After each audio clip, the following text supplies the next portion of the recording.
Okay. All right. Good evening, Danvers. This is the first meeting after the summer break of the Library Trustees for the Peabody Essex. Peabody Institute Library of Danvers. Yeah, we're taking over the museum. Nobody told me. Okay, I'm going to call the meeting to order.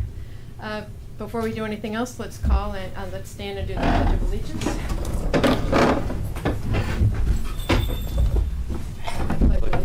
To the flag of the United States of America and to the republic for which it stands, one nation, under God, indivisible, with liberty and justice for all. Okay, and then we have some time open for the public, and I do see we have somebody here. Would you like to stand up? Hi folks, Phil Bolduc, Precinct 2 Town Meeting Member.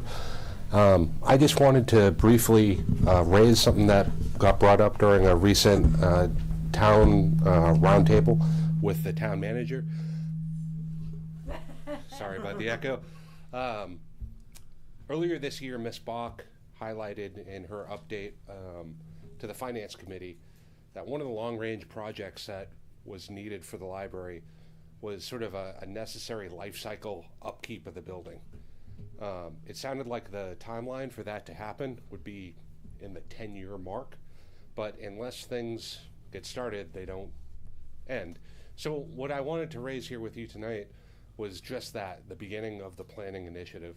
And so my hope is that even if it's not taken up tonight, in the next meeting or two, you could raise that as a topic and start talking about what those requirements would look like and what timeline you think you'd need to make.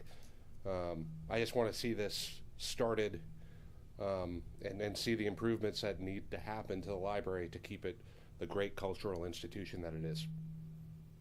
Thanks. And I'll say, so I did meet with the town manager this afternoon, and we actually started some conversation around it. And one of the things that she and I talked about, because she, coming down from Gloucester, and Gloucester just finished a renovation of a historic building for their library, and so she said, let's go on a field trip and go up there and see it and start talking to them about how they did things. And we're going to invite you. You're going to get invited, Donna. We talked about that. So we're starting. Some things are going to get rolling for sure. So I am glad that you are here to help push. Bring that up. Yeah, thank you. Could you restate your name one more time, please? Sure. Phil Bolduc. Phil. Okay, thanks, Phil. You've got his name. Thank you for coming tonight. Okay, and with the email for the packet, the minutes were in that. Can we take a vote to approve the minutes that were sent out? I need a motion. I'll motion. Thank Jess. Okay, second? I'll second. That's fine. Thank you, Ken. Any discussion? Okay, none. All in favor? Aye. Any opposed? Thank you. Motion approved. To approve the minutes of the June 11th meeting. So trustees report. First is the chair's report. And this is going to be different because we've never done this in front of a live camera before, but we're going to talk about the director's evaluation. So I'm going to hand out the evaluations, but I don't want any discussion about the specific line items.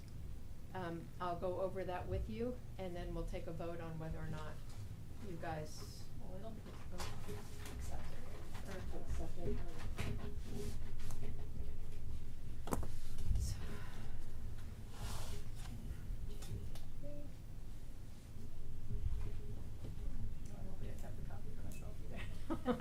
You don't get one.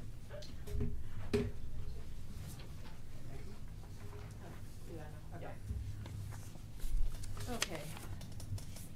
So I wanted to go through this. This is now part of the this is the evaluation that we've taken from other libraries and other sources, and we've been using this for the last couple of years, and it seems to work pretty well. So if you turn to the second page, most of these are so here if you look at the first page, I'll go over that real quick. There's rating of the, definition of the rating terms. 5 is outstanding, 1 is unacceptable or needs substantial improvement. And you can see the numbers that we assign to Noelle. We think she does a really good job. So in preparing and managing the budget, you can see the reviews that we gave her for that. I think she does a really excellent job at preparing the budget and doing it in such a way that we can all understand what is going on, the operations and the workings of the library. Then we have managing the staff. And again, 5 being the highest, 1 being the lowest. You can see the evaluation that we gave her for that. There were some areas that we've seen a lot of improvement in, and we hope that's continuing.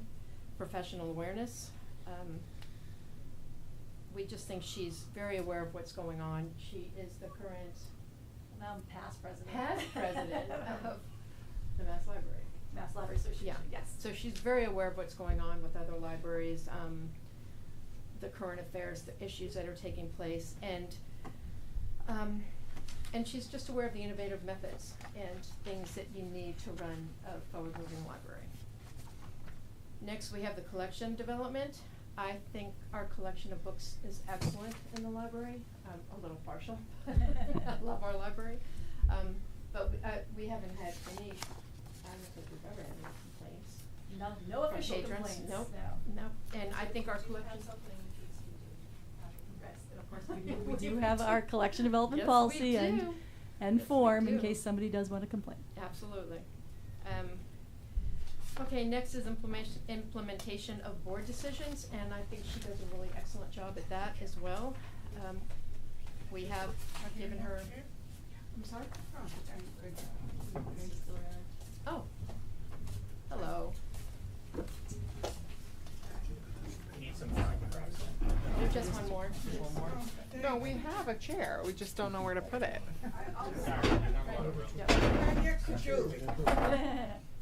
We got you on the end, Rini. I'm on the end. Okay. We just had another trustee come in.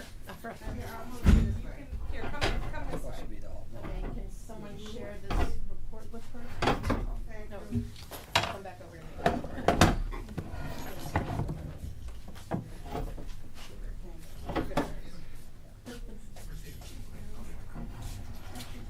Hello. Madam Chair, could you use your mic closer? I can't hear you down here. I'm sorry. Your mic, can you use closer? Yes, can you hear me now? Yeah, much better. Okay. All right, thank you, because it doesn't sound any different to me, so I appreciate that, Mike. Okay, so we're going over Noelle's evaluation. Okay. And I will pick these up as soon as this part of the meeting is over. Where did I leave off?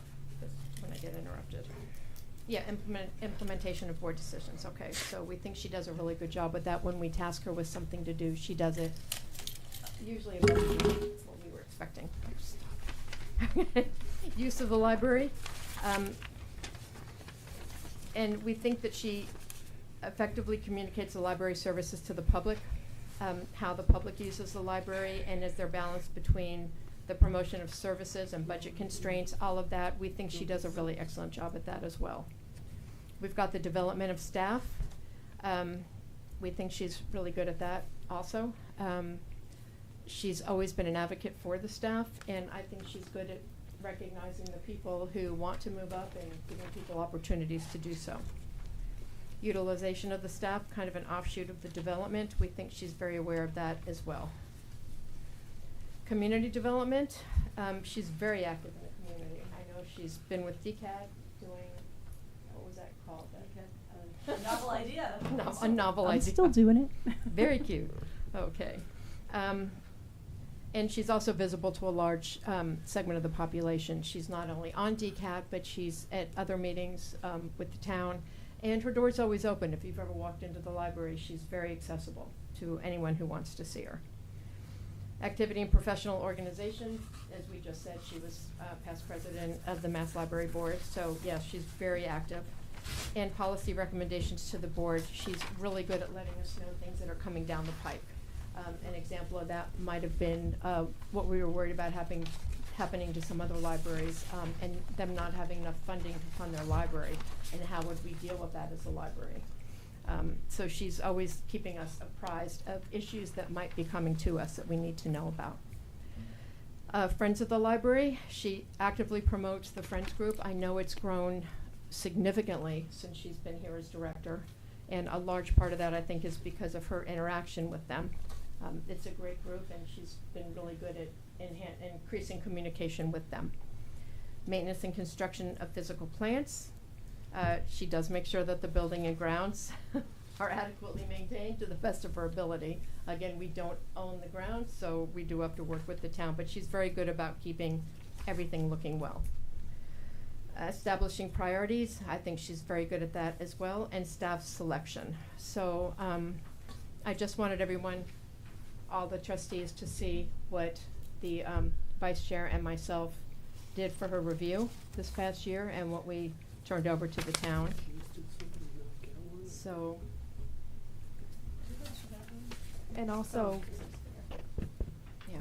also just to understand that there's a blank copy of this Mhm. in what we sent digitally, so that for future reference or future use, it's open for everybody to see a blank copy. So if, you know, as the board turns over, it's And the available book for that everybody. you prepare for all of the committees, that's in that book.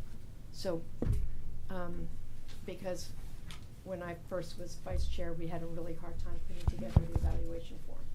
We didn't see the previous one, so we have this now, the evaluation form, and it's in that book, part of the succession planning. So, for people coming up. All right. Okay, so with that then, I'll take back the evaluation, please. I think I handed 4 down the way. Hmm? Got the other records.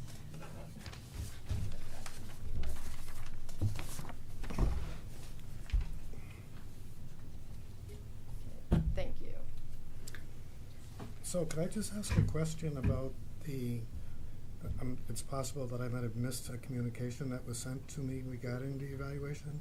So what's the procedure through which myself as a board member would have had an opportunity to consult with you about the evaluation that you were putting together? Were there open meetings or were there No, the sessions held? evaluation is done by the chair and the vice chair. So we didn't consult the entire board. But I did want everyone to have an opportunity to see what we did. If you want to meet with me in person, we can go over that as well, but we can't do it.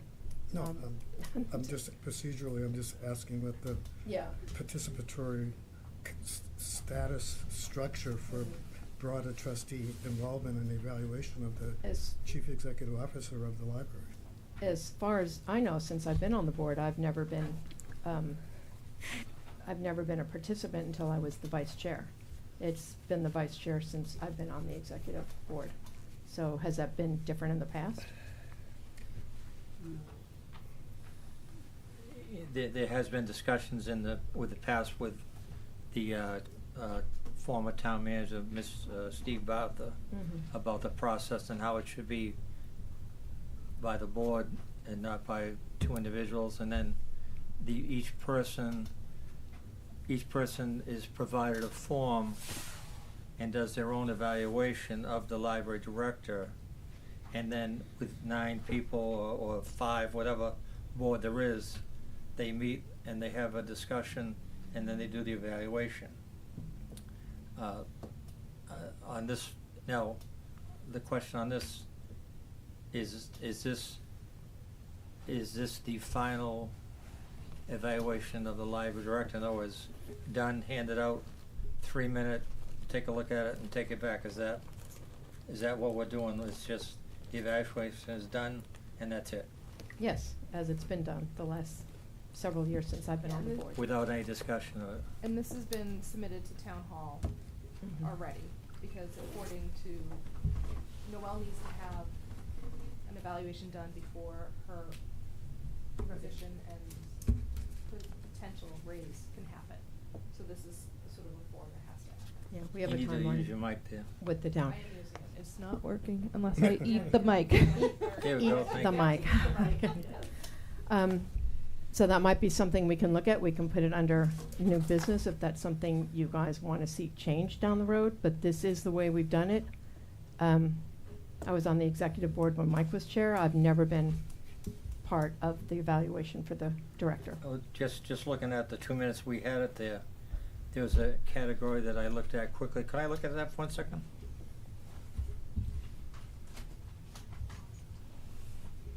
I have no complaints about the way the director runs the operation. I just, looking at the evaluation process, there's one category that I just looked at quick that caught my eye. Maybe everybody should be looking at it while I'm pointing more else so they know what I'm talking about. Charles and Mike, would you want to put that on as an agenda item for next month? I can make a note of that now. Well, Just to discuss the evaluation process. This is That's just my question. if I can't point to one thing, and about the way the way it was, you were evaluated, I'm just.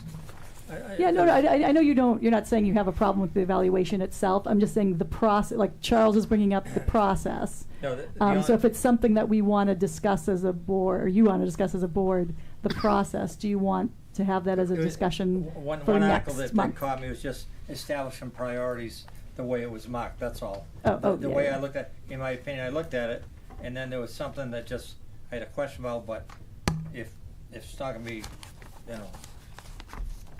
No, I think it's important, so, because if we need to change this for next year's evaluation, it's important for everybody to be comfortable with it. Because part of the bylaws, under the primary role of board member trustees, select and hire director as well as review and vote for evaluation.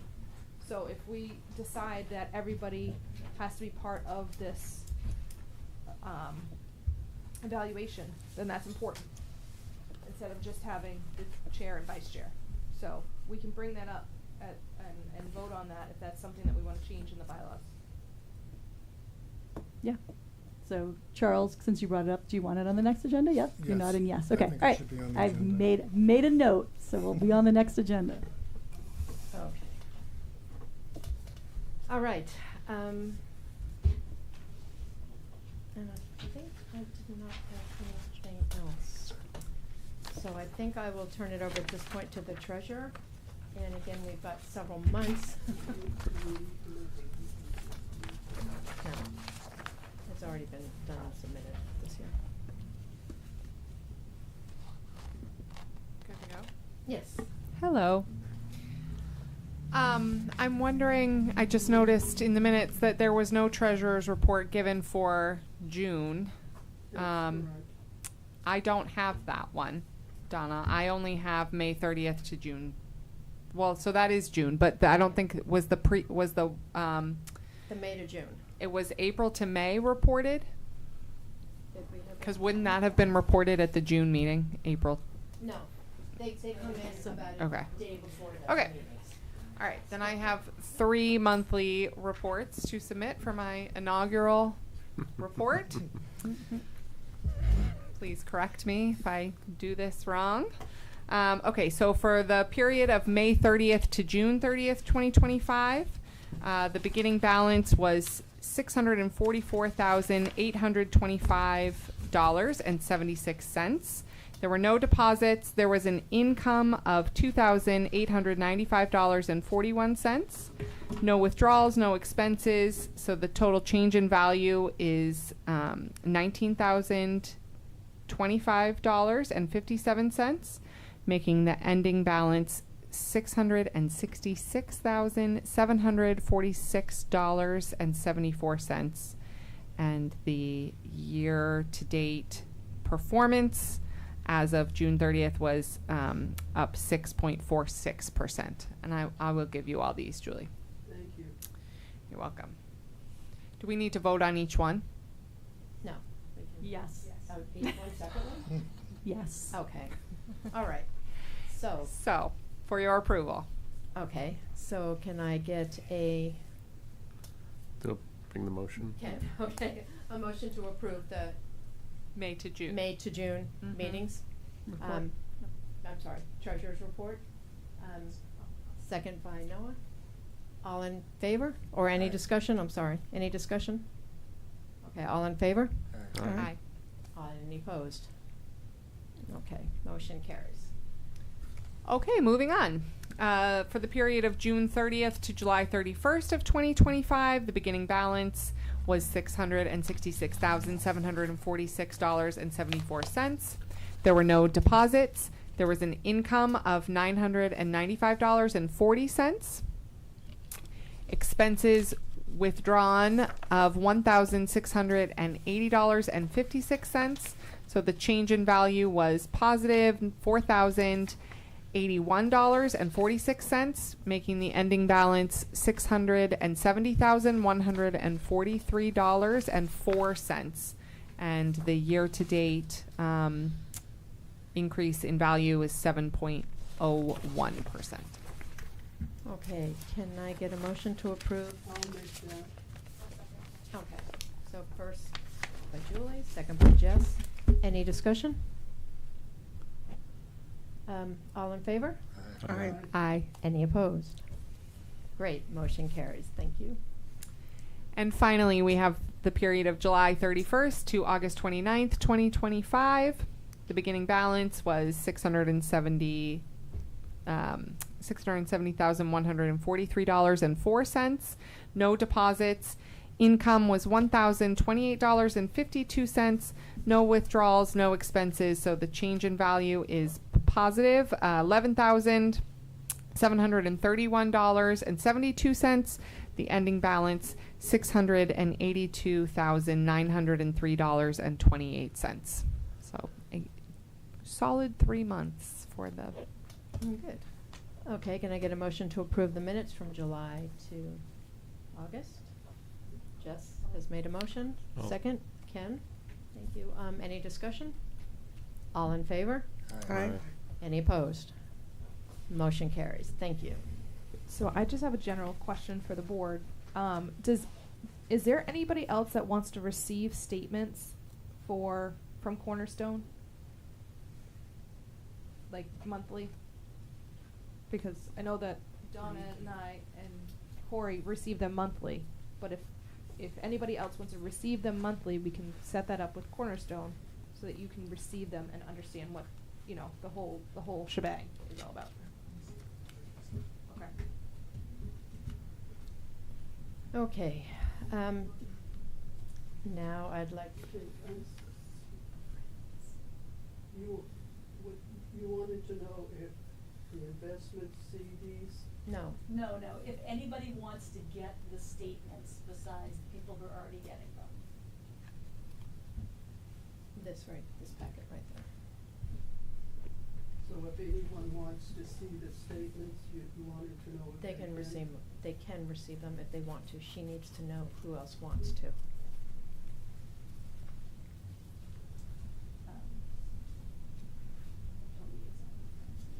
Okay, oh yeah, before, I'm sorry. We can add that to new business though if you want instead. Let's do that. Okay. Okay, that's Alright. where I was thinking. I forgot we were gonna add that to you before. Okay, so now we're going to move on to the director's report. So obviously we've been apart for so long. So there was a lot in my packet. So before I go into the other things that are not in my packet, are there any questions or commentary about that? Before I go into new things.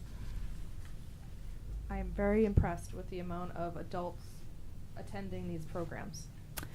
There's a lot. We have a lot of programs. Well, and I noticed that the teens is only 22 programs. Is that because of like low? So the teen program is something that's still growing, a slow roll, and always notoriously hard to get them. But we did go through a period of like a few months there too, in between where we didn't have a teen librarian. So that's one of the reasons why the number is a little lower. It was a little higher last year, but there were some really successful full programs that we ran this summer, so that was really good. Like, we're getting there. We're we're getting more teens as time goes on. So I also was very impressed with the statistics, and it's very helpful to see, especially to track over time. I did have two questions. I don't know if you know these numbers or if they're easy to get, but Probably not, but we'll see. I'm interested for both the weekly users of computers, but also the program attendees. Like, is there any way to know unique attendees versus repeat? So no. Okay. Yeah. No. I mean, with a lot of work, Yeah. we could probably figure out repeat attendees versus unique attendees, and the same for like computer sessions or whatever like that. But a lot of people do come in, and because the way our computer system is, right, like you sign on with your library card, but you can also use a guest pass. And so so if you're using a guest pass, which a lot of people do use, you'd never be able to track it. So, Thank you. So yeah. I mean, and I have like a lot more statistics from the statistical report, but I just pulled ones that I thought were more of interest. Anybody else have anything before I dive into more stuff? I guess I had one follow-up. Oh, yeah, go ahead. Because I'm new. So I never read them circulated in our residents. I think that's great to see, because similar to the discussion we had previously about, these certified libraries. Is that an increase over prior years, or is that about what we normally see? That's a good question. I think it's a slight increase over other years. It's because our system is very Noble is very free-spirited and lets everybody have cards no matter where you are, and so it's interesting because a lot of other, like if you're in a different consortium, if you had a card in Lowell, you can go use it in Tewksbury, and the same here. But you could also live in Lowell and get a card in Danvers, get a Danvers card. So it's very interesting because you can have a lot more out of towners, just even outside your system, like using your materials. So it's really a very, very widespread number. But I mean, it is mostly within the consortium. But it's yeah. Thank you. Yeah. People take out our stuff. It's great. People come to our library that aren't from town and use our stuff. Yeah, isn't it crazy? Yeah, Noble's we're the smallest consortium in the state, and it's the only consortium, as far as I know, that does that too. So yeah, you can literally be from California and come out and say, I'm here for a month, can I get a library card? And we'll say yes, and we'll give them a library card. It's very strange. So it's funny, I was in North Conway, and I was using the library for work, and I ended up getting a library card there, and paying $45, but I got a library card there. Are we charged? We don't charge. We do not. Some consortiums do that, like we'll charge a fee for like sort of like the an out-of-state fee, or something similar. It's not so like because I came from working in the Merrimack Valley Library Consortium, and so they used to have, it was $70 to get if you were out of state, but they discontinued it. So, I don't know why. I don't know why, if it's just not worth it or whatever. But yeah, so it's unique. It's a unique system here. So very, very strange. Anything else before I dive forward? Just one quick Yeah, question. go ahead, Charles. With regards to the federal budget cuts Yep. that have impacted libraries nationally, do you have just a ballpark number, how much that number actually is for the Commonwealth of Massachusetts and the loss of funding? So it was about like $3.5 million, which the Mass Board of Library Commissioners, I think I say 3.6 is correct, but so the Mass Board of Library Commissioners uses that for a wide variety of things, but a lot of the loss comes into supporting like summer reading programs, a lot of databases that they provide for free to all the libraries in the state. So usually the Mass Board of Library Commissioners, whatever they do, they make it available to every library in the state. And so the loss of funding to them, and what happens is they spend their funds and then they get reimbursed from the federal government. So basically, the federal government stopped reimbursing them. However, literally today, just today, an email went out from the executive director of the MBLC, and so right now there looks like a potential restoration of some of the funding from Congress to the Institute of Museum and Library Services line. So it's still a reduction, but it's funding that they did not expect to have. So that's really, really good news. But right now, of course, nobody's depending on anything until we actually see it. But it's going for, I think it hasn't been passed, right? It's going to the next step of the budget process. But it's very encouraging that money has been returned potentially to that office. So Thank you. yeah. Anything else before I go on? All right. And obviously stop me if you have more questions. So one thing that happened was last week. It was a weird week, but so I kind of had written in my report about the thing that happened in the park. But another thing that happened was at the end of the week was, and I can show you on my phone. I can pass my phone around if you want to see it.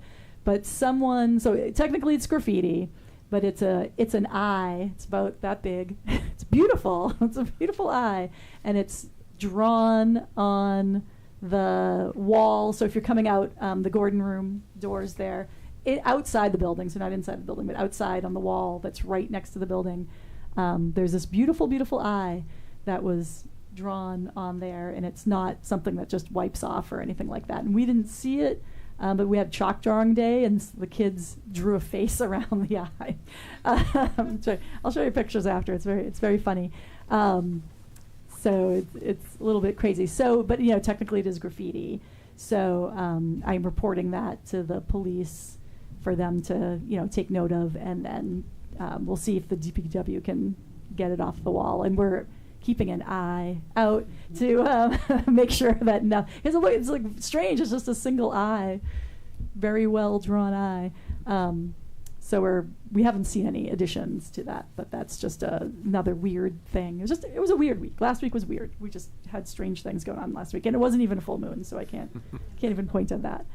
So some other things. So I know we talked at the last meeting about having like a little bit of a salary shortfall, and then what I've done over the summer too was I looked at I had the Noble pull statistics for me about Sunday hours and what kind of use the building gets on Sundays.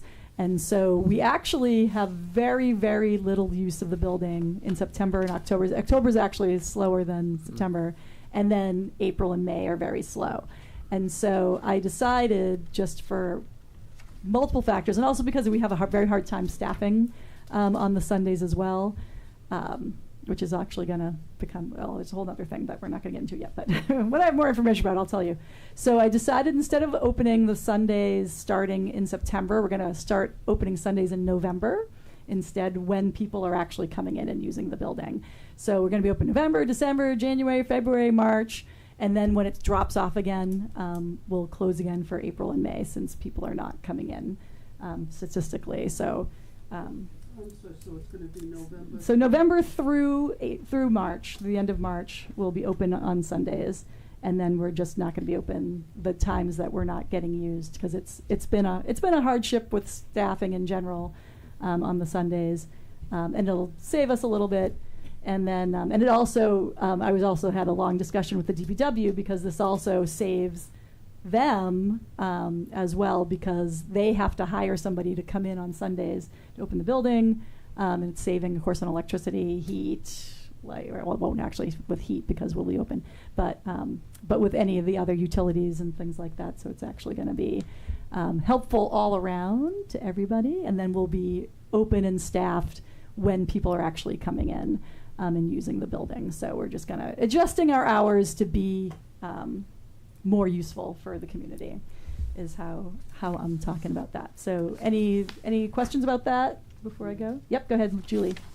All right. Is this going to affect any of... Does not affect any funding otherwise. Now, how do you know if that's what I was going to... I know you, Julie. No, the only reason I ask that is if well, I don't have to go into this, if it isn't affecting any union. Nope, no. No. Okay. Yeah. I think the union actually, something in there says that she can't even force anybody to work on Sundays, right? Yeah, actually, technically with, yes. Well, so that's like the easy short. That's a short answer for it as well. It's a short answer for it as well. But yeah, it's all good. It's all good. So you hitting your wrist there. Second thing on the list there is T-shirts. So this is exciting for you guys. So we created a little merchandising team for the library, and we're going to start working with the Friends with it too as well. This has nothing to do with me, but Jillian Parsons, or Outreach, is heading it up. So the team has created a T-shirt that they want to gift to the trustees, one for everybody. So I'm going to pass around this little piece of paper. You write your name, you can just be your first name, and what T-shirt size that you would like. And then when we get them printed up, you'll all get an exciting library T-shirt. Is it unisex? I think so. I've seen the mock-up of it, but I think so. Yes. I don't think they have like women's sizes, men's sizes. I'm pretty sure it's just a straight. I'll double check. Yeah. But if you want to put down 2 and say like, Well, no, if it's women's, it's one size. If it's unisex, it's a different size. yes, yeah. No, I think they're going to be unisex sizing. Is my knowledge of it. Cool. But all right, I'm going to start that with Corey, and Corey can. What is the correct me. theme? It's a very nice. It's kind of like a book tree, I guess would be the how to describe it. And it's knowledge is power, and then has like the library logo on it too. It's very nice. It looks lovely. So you're all gonna get one. Yay! Yay. Yay! Yeah. No. But it was not. This is not my brown nosing idea. Please pass on our thanks. I will. So you'll get those when those are ready. And then I didn't want one of my random staff to be like emailing you guys and being like, give me your T-shirt size. I thought that might be a little weird. So It's remarkable Yeah. that we all are in attendance. I know, right? Well, it's first one. All right. And then, so the last couple pages of the packet, I just kind of threw in this, and this for me is just, I just want to make sure that we are a board that is ready to advocate for the library as needed, as lovely Phil happens to be here and reminding us too. Not only am I talking about, the importance of,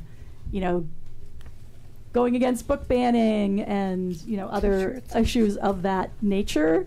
We're at a point where we're going to have to be advocating for renovating the library and for the importance of the building, the importance of our collections and materials, our services, and how important it is to make our building match everything that we're doing as well, because it is going to be a long road to take all the steps that we're going to need to take to renovate and to really do all this. So I happened to run across the article that I put in the back of the packet, Would you which take is a large or extra large? which is just going to be a Medium? for Okay. everybody to like just have an idea of some things to have in your head to talk about and to think about when we're talking about libraries, and how especially because we are in times now where budgets are declining in general, or belts are getting tightened in a lot of towns. Not just, we're not just talking about Danvers, I'm talking about lots of towns. One of the things that happens in libraries in Massachusetts is you guys know that we have a set of requirements that we need to meet, right? And this year is kind of really the first one since the pandemic ended, because we really were flush with a lot of pandemic cash for a long time. And that's over. Right, we know that's over. So a lot of towns now are looking to cut budgets, and like we talked about Stoneham before, which did get a budget. That's not the budget that we would all want for Stoneham, but they did get a budget. But this is where we're going towards, where now a lot of libraries are having to apply for waivers to the state to be able to get a portion of their state aid money. because they're not going to meet those requirements. So I just threw that in the back of the packet there just for you to be familiar with like talking points, and that when budgets or when inflation rises or things like that, like in our bigger picture of the world, when things are going up and things get harder for the general population, library use goes up. So it becomes even more critical to fund libraries and to make sure we have the staff and the services and all of those pieces. So, so I'm just going to make sure I give you little advocacy pieces, every month that you're aware of. And obviously, I like to keep you up to date with what's going on anyway.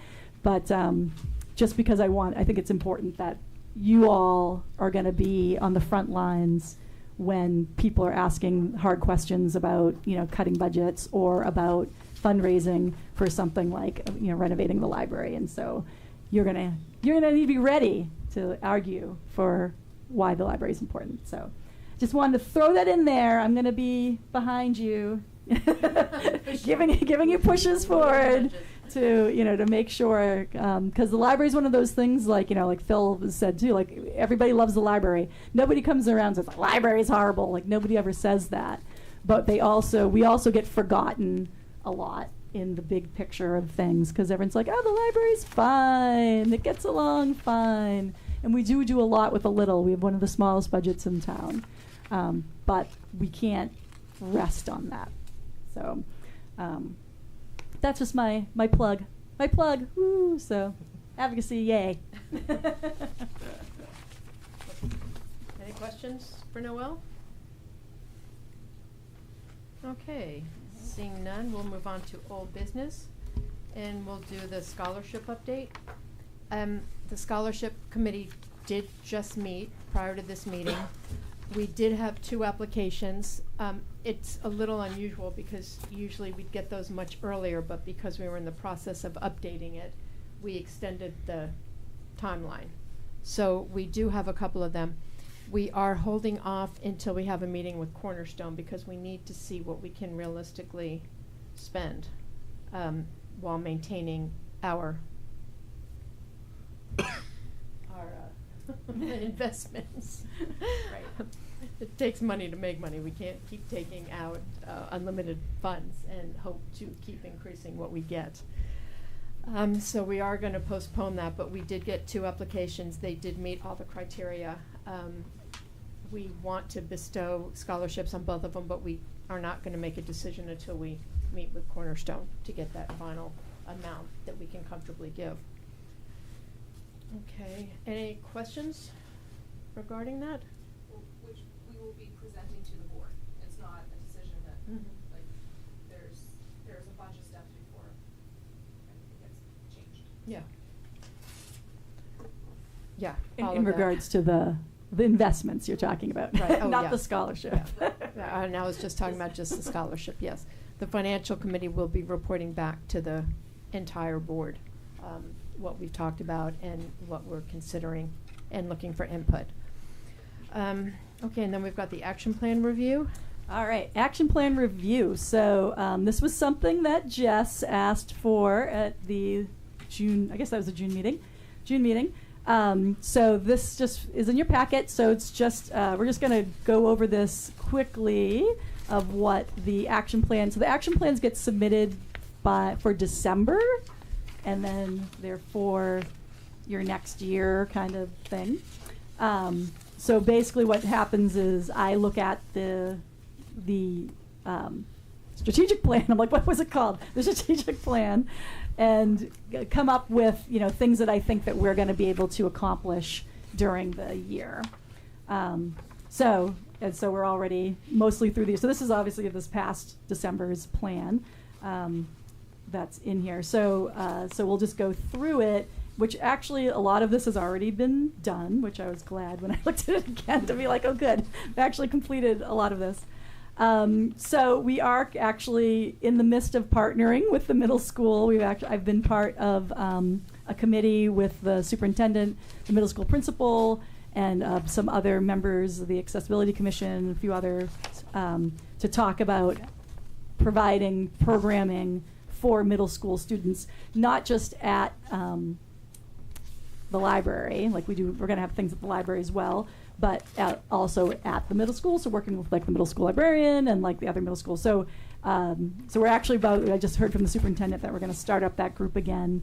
But we have things that we were working on with that, and actually they just partnered with the YMCA, and the Y is going to start offering at the middle school some programming right after school, which is awesome news. So we're making strides with that. We have not yet made, so next thing is make our welcome guide available online as well as in print and at least one other language. We have not done that yet, so that's going to be definitely my final quarter thing to make sure that gets done. Work on partnering with facilities in town that have memory care units. So Jillian Parsons, our outreach person, has been doing that, and she actually just showed me the 4 memory kits that she's created so far. And she's going to have 2 more that are going to be in our library of things that people can check out too. So she's actually I can check that one off. We do have, and then the next one is provide English conversation classes both on-site and off-site, which I guess when I wrote this at the time, we had more of the new families that were living in the motels. And I know that a lot of that is gone now. But we were providing the conversation classes at those while they were there. And then we still are doing continuing conversation classes are happening at the library. So we're kind of do them in like sessions of like 8 weeks and then take a little break and then do it again. So we are still continuing doing that. So that's great. Under accessibility, I am still working on the wayfinding signage. I've been a little hamstrung this year, having my assistant director out all year, so she's coming back, which will help me have free time again to work on that. So there's kind of been a beginning has been made for that, but we haven't really progressed on that. So that's another final quarter thing to work on. We have had actually this spring and summer multiple American Sign Language translators for several programs that we've had, and we have like a couple of more in September coming up. So actually one tomorrow night actually is coming. So that's been really great. And we've had a lot of programming this year that has been inclusive of the deaf and hard of hearing population. We've had sign language story times. We've had sign language classes. And then like having the translation also makes the programming accessible and inclusive to the deaf and hard of hearing as well. And we have our, at the desks, if you have a hearing aid, we have the, what the heck are they called? They're called little mini loop systems to be able to amplify as well. So that's been happening. Under staffing, we've had our training opportunities this year, which I can't even think of off the top of my head right now, but we have done like DEI topics. We did have like a meeting with someone from Northeast ARC as well to come in and do training as well, and we'll have some more training coming this fall.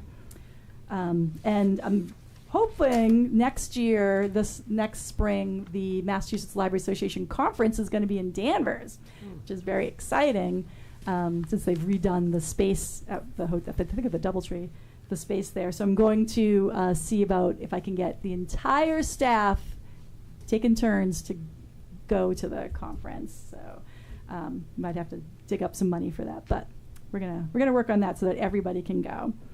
I provide out-of-state aid funding for the staff for professional development. So I do have staff who are coming to me and applying to use professional development money to go to conferences and take classes. We just signed off on a webinar the other day for our teen librarian. So that is happening, so check.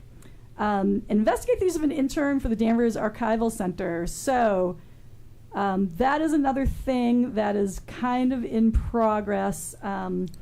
I've talked to Simmons College about posting for an intern. I've talked to Richard Trask about possibly having somebody, because he's still not in the building very often. It's a little bit of a difficulty because we do need somebody there to train an intern. So it's a little bit of that one I'm not sure we'll get done before the end of the year, but I have some other plans or possible things to move forward with that as well.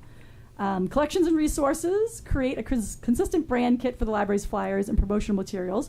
That is in progress. We do have settled fonts, and we have our logo.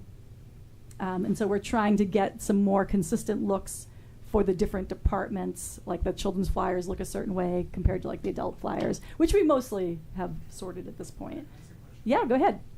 Just putting on my marketing hat. Are you using like a tool like Canva for Yeah, that? Canva, Okay. yeah. So We're all over Canva. Okay, good. We have a that makes team. that makes the brand kits very easy. Yes, we have the Okay. George Peabody team. Okay, It's all good. great. Yeah. So we did get so microfilm collections of our local newspapers. So we have ones, the old ones have already been done. This is the more recent batches that we still have left to do. So we sent out, and it costs about $3,000 or so to do each batch that we send. There's like multiple microfilm rolls that we send in at a time, and then they digitize them and send them back. So I think we will have the last batch to go. So I think we're good on that. And I put so that's good. That's in good progress. Create memory kits for library things. So that kind of goes with the memory kits that we made that I talked about before. So we do have 2 that are in creation process right now. And we are continuing to work on the world languages collections for children and adults. So we basically didn't have, so the world languages for children has been in place and growing the last year. We didn't have anything for adults really at all until this year. So basically this spring, we finally got in place, it's right now a Spanish language collection for adults. It's on the 3rd floor. We had to get it properly cataloged and pulled together other materials that were in the collection, but not all together. So now we've done that. And so that will be continuing to grow as well. And then we're going to look at adding other languages. But Spanish is the main one that we're working on to start with. And facilities. So this is another thing that I've had the pin in, is replace a selection of furniture throughout the building strategically to provide more accessibility and create a more unified look. If you walk around the library, you'll see that our furniture does not match. It's not matchy whatsoever because it's a hodgepodge at this point. We do have that bequest money still that we need to use. And we do want to really, this is still in a beginning process for me that we need to move forward with, and I need to get those building scans for you too to help me, Jess. But I've talked to a company that does furniture, and they want building scans too, so that they can work on mock-ups of what potential furniture can look like in the building, and then we don't have to buy everything that they offer us. It's just a matter of we can pick and choose, or buy things in, say okay, we're going to do children's, we're going to do this at a time or whatever. But we're going to work on that because a lot of the furniture we have is pretty beat, and stains and faded, and it just doesn't look good. Just doesn't look good. We want us to look good. So we're going to work on that for sure. So that's something that might not get done by the end of the year, but that's okay. It rolls over. And then the lighting. So the lighting, we did more than improve the lighting on the 3rd floor. So the 3rd floor we ended up getting most of the lighting done. It still does need to get more. But we did just have, in August, all of the 1st floor and the ground floor, all the lighting has been replaced. There's a couple little tiny areas that didn't get done. But for the most part, the lighting did all get done. So we're ahead of the plan from last year. So any questions about the action plan? So anything that doesn't get done, I roll over into the next action plan to make sure that we do get it done. And then we'll be adding some new things, Jess and I just mentioned something earlier about digitizing more things in the archives and such, and that is part of our strategic plan. So we can definitely add things like that. And if anybody looks at the strategic plan on the board and says, hey, we haven't tackled this yet, can we make sure this is in the next action plan? Just let me know, and I'm happy to add things in. And to Phil. Phil, I'm sorry, I'm really bad names. I'm sorry. To Phil's point, that something more to start as an official record of how we're going to start. Right. the Yeah. renovation Can be part of this action plan for the next year. Yeah. That is in our strategic plan as well as stuff Yep. we're building. So Yes. that's sort of a good. Yeah. Yeah. Good. Can I ask a sort of, Yes. this is more wondering, just a related question, I guess, but I know you're creating the memory kits for the Library of Things. Do you have sensory kits currently? In the Library of Things? Yeah. Now you're making me have to think. So I don't think, we have some things I think that might be in children's but aren't in the Library of Okay. Things. I was just thinking They if have like, some separate stuff. Yeah, and I was thinking of like that might be something to look at for accessibility for the next action plan. Oh, yeah. Just having sensory kits for families. Yeah, we were and actually just whatnot. talking about like doing like for the library things like maybe having like weighted vests, Yeah. you know, and some other things Yeah. like that we don't have. Yeah, like at that time we have draw that. There's some careful lines around things that can get dirty or put in mouths or you know Yep, right. exactly. So we decide what may or may not be the best things to have in some of those circulating items or not. I mean, things get washed, but yeah. So there. Yeah, so that is, anybody else have anything else they want to say or anything about that piece of the action plan? No? All right. Great. Great. Thank you for your attention there. And then if we move on to new business, do you want to go first and talk about that? Oh, yeah, yeah. We're good. What did I say? My brain has moved on, So I think. when we were talking about diminishing hours, Oh. and then you said something about there was some bigger thing about staff. Is there Oh. anything that's an issue that we should know? No. about? There's no. We're good. Right now, we're super happy because we're in a pretty good staffing place. So, I'm happy. Okay, so. All right. Yeah, new moving business. on to new business, and I'm going to add something to new business. One of the things we've been wanting to do for a while was be more interactive with the Friends of the Library because they are our fundraising part of the family, Yeah. the fundraising arm, since we can't do fundraising. And Noah has graciously agreed to be that liaison this year, so he will be attending the meetings. I'm gonna go with him to the first meeting. And just so we can be kept abreast of what they're doing, and if there's anything we want from them or need from them or whatever, he'll be the liaison for us for that. Although, do you want to now have your what you told me? But Yeah. I can't make the first meeting. Okay, we'll do the second meeting. I'll meet you there. Yeah. All right. But yeah, otherwise, I can be pretty. Yeah. Mhm. It was just that first meeting. I think that's what I'm away. Yeah, well, yeah, it's next. It's next. Oh, Because it's usually the third Wednesday Yes. at 10:30, but it happens to be the second Wednesday at 6:30 this month. I have one more meeting of my charter review committee that I was on, so it's town business still. It's fine. It's fine. Yeah, Yes. but it will be nice to have that so we can keep just keep more in tune Yeah. with what's going on. And I mean, and honestly, if anybody wants to come to a friends meeting at any time, like it doesn't have to be an official liaison position. You know, I think building ties with them is great. They are a lovely group of people who want to advocate for the library and do good things. And so, I encourage anybody to go to a friends meeting. And as I say, like they are learning to grow how to fundraise because they just relied on the book sale for so long, and I've been gently pushing them forward.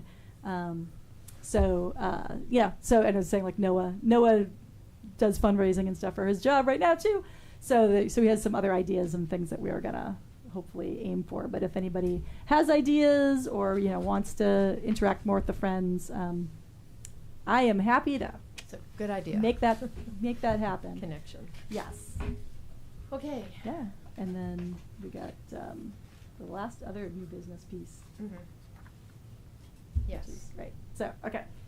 So last piece of the new business is, Yeah, you I'm want like, me are to you going to read say it? it? I'm like, are Oh, you going to, I didn't know if you were okay, going to read we're it, if gonna I should read review, it. and approve the fiscal year 26 internal department library budget.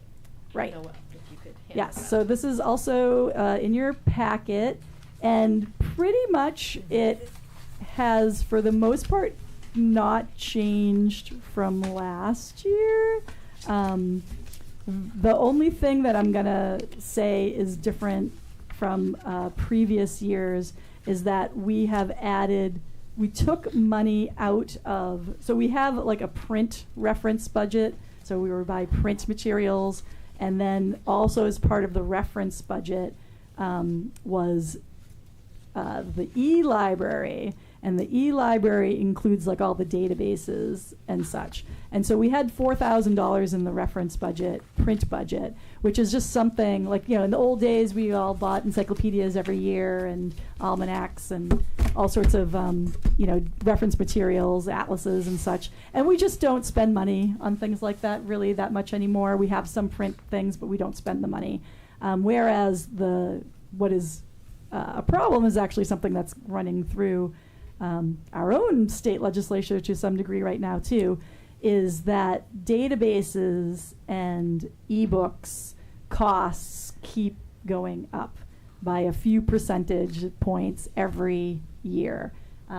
So it's always like 3% it's going up, 4% it's going up. So we're spending, so to keep just even the services that we do have as e-library services, that money we need to spend more on it every year just to keep what we have. And we're having to seriously look at what we do have to see if we need to cut things out. So we did move some money, about, what is that? It was $2,500. Yeah, that's right. From the reference print budget into the e-library budget. And if you can see, the e-library budget line is $54,000. So it's by far like the biggest single line item of things that we buy right there. And then if you add to it Overdrive, which is our ebooks and e-audio, where we spend another $27,000. So we spend a lot, and this is not unique. This is all the libraries do this. So we spend a lot of money on e-resources, and part of that is because, bluntly, the publishers price gouge because they can. That's what they're doing. Not the databases as much, but the ebooks, they will charge us $100 to keep an invisible ebook for 2 years, and then we have to buy it again. But if Donna went and bought it on Amazon, they'd charge her $15 and she can keep it forever. So they have this horrible monopoly and gouging thing that they've been doing to libraries, which is working its way through some of the state legislatures because it is clearly an unfair pricing model. But it's very difficult to get traction to do anything about it. So that's something actually that is going through this Mass State Legislature right now, is they're trying to find a way to push back against the pricing. But we'll see what happens. We'll see where it goes. So that's like, so the top part is all just like materials that we spend in the building, and you can see that we have our total, we have what the town gives us, we have the state aid money that we use and the trust money that we use, and then the bottom half is basically what we spend with Noble. And so the fees that Noble give us are set, like we have no control really over those fees except for saying we don't want to, spend money on this e-library item or something like that.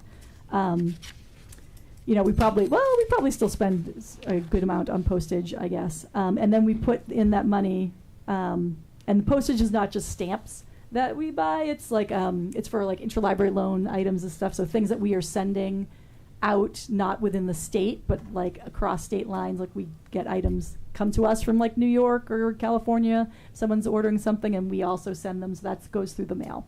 And that's like where we pay postage. So you're getting charged $22,000 for e-library through Noble, and then you're getting charged again for $54,000. Do you mind speaking up a bit? Yeah, We can't eat the hear. mic. So, sorry. The Noble Library line says the e-library fees are $22,194, and then at top it says e-library is $54,500. Then e-library overdrive is $27,000. So there's 3 lines for just e-library. So Yep. Noble's charging you basically twice. No. So what we Okay. get through Noble, so this is a good point because it does get confusing. So Noble uses the power of a group, a consortium, to get favorable rates for certain databases. So through Noble, we buy certain databases, which are at a reduced cost because multiple libraries are buying them. The $54,500 is things that we are individually buying. But they, no. Well, so there's things that Noble purchases, or that we purchase, things that we purchase through Noble, and things that also Noble provides, like so that every Noble library will get it, as an example. So that's like we're purchasing it, but then like everybody's getting it from Noble in our consortium who has a card. But then like anything in that $54,500, like that line is all stuff that we, just Danvers is buying. And so if you do not have a Danvers card, you will not get access to that. When you do the search. Right. Right. Yeah. Yeah. So and like a lot of this money is also because of if anybody uses Hoopla or Canopy, so those are our per item cost to us. So we have limits. So for example, like we might say like, oh, you can only, like Julie can only or have 10 items that she checks out from Hoopla a month, because we're paying for every item that Julie checks out. So we give her a limit of 10. We give everybody a limit of 10 or whatever, because that's what we can afford. So there's different models that they do. So right now we do it per person can only have so many checkouts. And so that bill every month is different because it depends how many people are using it and how many checkouts they do per month. But it's different with, like, so Canopy's that way, Hoopla's that way. So the bills can be like super crazy high. So we have to put also spending limits, like upper spending limits for the most that we'll spend for those applications. So it's really difficult because people use them. We want people to use them and have the access, but it also is very, very high cost. So that's why those lines are crazy high.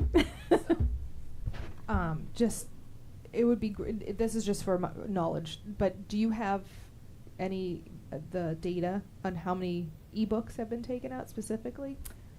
Yes. Okay. It's It's just a random. Yeah, yeah. I mean, I can bring that next meeting and let you know. Like, Yeah, just because it's such a high number, I would yeah. love to see how much our library is using.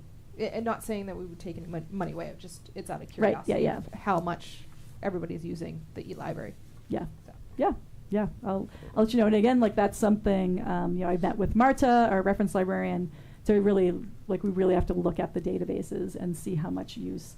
One of the big concerns with Hoopla right now is Boston Public Library just decided to end their subscription to Hoopla because there's a lot of AI content now being put into Hoopla. So they're AI-generated books and such like that. So content, and that is not content. Like we don't want AI-generated content. And there's a way that you can go in and like say, well, I don't want that and that and that in my Hoopla, catalog, but there are literally thousands and thousands of items, and there's not an easy way to determine which is the AI content.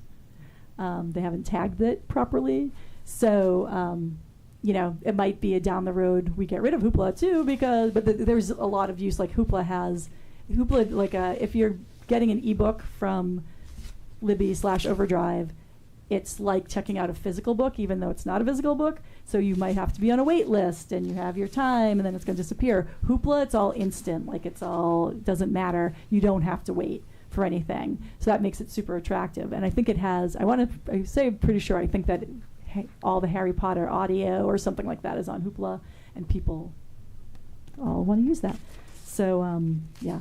So it makes it difficult to get rid of something that is getting well used, but on the other hand, it's also costing a lot of money. So we have to find some balances with that. So we've been looking at where we can move money around in regards to that as well. So yeah, what else? Sorry, one other thing. Yeah, go ahead. So on the bottom it says professional development is 10,000, but it looks like that is. I got to get rid of that line actually. Oh. So that's actually a pretend line. That's not real. So remember, and you might not remember, but years ago now at this point, I wanted to say, this was actually this was originally what is now the scholarship money, because we talked about we didn't know how much money that we were going to give for people who are taking classes. And so when Sue Contos was still here as our bookkeeper, she said it didn't matter what the number was, she just wanted a line in there so that we could track it. So that's like imaginary number, which actually should get rid of because we're not doing it that way anymore. But so I'll have. We still have to track it. We still have to track it. Yeah. But we should talk about how we want to track the scholarship money instead. Now that it's a scholarship instead. So that wasn't really professional development money, but or it was, but you know what I mean.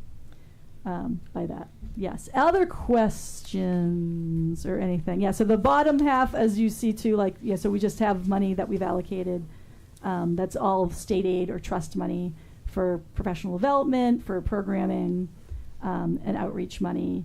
So that's all coming out of not the town money, but from our state aid and trust fund money. So that's like where the majority of the funding that we use for the trust and the state aid goes to. So what you're saying is that there's a balance of $53,301 after this budget in the state aid that's sitting there that you could use. Yes, I think so right now. Yeah, so usually what we'll do, so if we'll use that state aid money, so it's not in the budget, but if I have, like we're gonna buy a scheduling software, it'll come out of like the state aid money, right? Or if it doesn't come out of the tech warrant, but depending on the tech warrant, what we've got and what we're using that for, but like that'll come, or when I do the wayfinding signage, that'll come out of state aid. Yeah, it's basically miscellaneous funds. We can use it for anything that we need to use it for. Any other questions about the internal budget? As I say, otherwise, nothing really changed. The numbers for Noble went up a little bit this year, but that's just normal increases that are going to happen for fees and stuff. Otherwise, everything else is pretty much stable. So, nothing else. So we can take a motion. Can we get a motion to accept the internal I'll make a motion. departmental library budget? Thank you. Noah made the motion. And second, Charles, thank you. Any discussion? Further discussion? Well, I didn't know if just that one line item for professional development, if we could, I'll approve it with that. Yeah, we'll take it out with that amended to strike that out. Yeah. Okay. Thank you. Okay, so do we do it? Just as a change, do it again. Yes. Okay, so can I get a motion to accept the budget with the change that as amended? And that's just that I'll make a budget motion. that said professional development that's out now. I'll make a motion that we accept the amended Thank you, departmental Noah. budget. And can I get a second? Charles. Charles again, okay. Any further discussion? Okay, all in favor? Aye. Yay. Any opposed? Okay, motion carries. All Thank right, you. Thank you. And with that, we can adjourn.